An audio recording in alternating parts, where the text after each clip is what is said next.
What is up, YouTube? Sergeant Blake is back, and we have a quick review, a very brief talk about Marvel Ultimate Alliance 2. I can't believe I had to read it. I was holding it in my hands. Somebody asked me to do this on the forum spring, and because Monday shows are the suggestion show, I figured I'd go ahead and do it. I guess somebody's interested, and this will probably help any of you guys out there who are looking for a game to have a little bit of fun with. So let me get to it, just right to it. Is the game fun? Yes. If you like superheroes, if you like Marvel superheroes in particular, it's a must-buy. I mean, it's $30 now. You can probably find it for cheaper if you got it used. But like I said, it's a good game. It has a very good story. It loosely follows the Civil War story, which is a comic crossover story that Marvel did, I think, in 2008 or 2009. I don't particularly remember.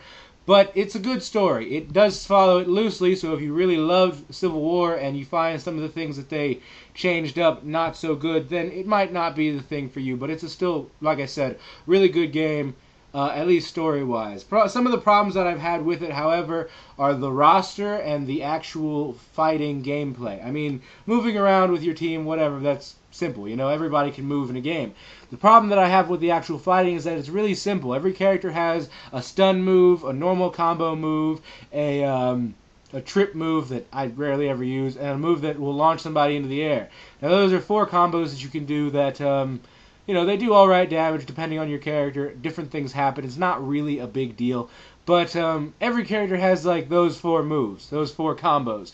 And like I said, they're different for each character, but they just still feel a lot of the same. Like, you're always going to be using the stun move. Maybe every now and then you use the trip move to launch somebody up into the air. And like, I had a lot of time finding fun with this until I discovered that I would mix some of the powers that each person gets, which is really what makes the characters individual, in with the fighting, and that made it a little bit more fun. But if you were really into complex fighting games or hack and slash games that involve a little bit more combos like Ninja Gaiden or God of War, this game is going to be a little bland to you. However, again, if you do like action RPG games or Marvel superhero games in general, it should be alright. I mean, like I said, it's a little bland for people like me who really enjoy combo-centric games. I'm a big fan of fighting games too, so like, it just seems a little watered down to me. The upgrade system is alright, I'd say. Again, it's almost the same thing as the combat. It's almost the same thing for every character. Not a big deal, because that should be the way it works, but you see a lot of attributes and powers that other people have. Miss Marvel and the Hulk and the Thing and Thor and shit like that. They're all really strong, and they can resist knockback attacks. Stuff like that. Not really a big deal, but at the same time, it's just like, not very unique in my opinion. Is it a bad thing? No. It makes it really easy to follow. You know that these characters are technically the same type of character. There's the tank, and the really agile one, person who has distance attacks, the person who has energy attacks, stuff like that. Makes it a bit more, makes it make more sense. And my problem with the roster is that a lot of these characters that we're seeing, a lot of the characters that we see, or that we wish we could play as, kind of went missing. You do play as Spider-Man, Captain America, Thor, the Hulk, Iron Man, Wolverine, Deadpool. You know, the characters that everybody wants to play as. And then there's also parts of the Fantastic Four. There's Bobby Drake, Iceman, Songbird, Penance. These characters aren't bad. They're cool. And they definitely bring their own little powers to the table. But at the same time, it's just like, I never really cared for these characters. And that's what you're trying to make me do by adding them. But like, some of the problems that I've seen with the roster is that characters like Penance and Songbird, Gambit, who else did I mention? Whatever, we can use those 3 for example, do like almost no damage at all. Even if you level them up, they still do very little damage. They do cool attacks, but at the same time, it's just like, they're not really pulling their weight in the team, and it becomes a big problem when you're trying to get through the harder parts of the game, which they come in here and there.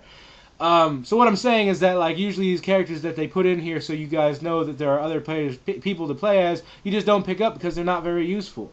Also, the roster itself is kind of small. There are a lot of characters, but you can go through the entire game, and if you're careful and collect everything, have all of them by the end of the game. Something that I do like are the alternate costumes that you can collect for every character. Everybody has a second costume. I wish that there were more, since a lot of characters have gone through several different costume changes. One of the things that I liked is kind of the exact opposite of the roster. You do fight against a lot of supervillains, and that's very cool because if you're interested in any comic book in particular, whether it be Daredevil or Spider-Man or the X-Men or Iron Man or Captain America, you do see, well, not so much Captain America, but you do see villains from all over those different stories. So it's really cool to fight the Shocker and then go another level and fight fucking Bullseye and different people from the X-Men. And the DLC, which I haven't picked up but I might, adds so many new characters that I would be really interested in picking them up, but at the same time, $10, kind of not right now. So would I say it's a good game? Yes. If you want to check out the trailer, I'm going to add a link down in the bottom in the description so you can check it out. That is it for me, guys. I got to get out of here. I got to rush to the gym. I'm going to upload this when I get back home. I hope you guys enjoyed it. I will see you tomorrow for The Mind of a Gamer. Don't know what I'm going to be talking about, but I'm going to think deeply on it because I know that you guys love that show, just like I do. Alright, guys. I'll talk to you later. Bye.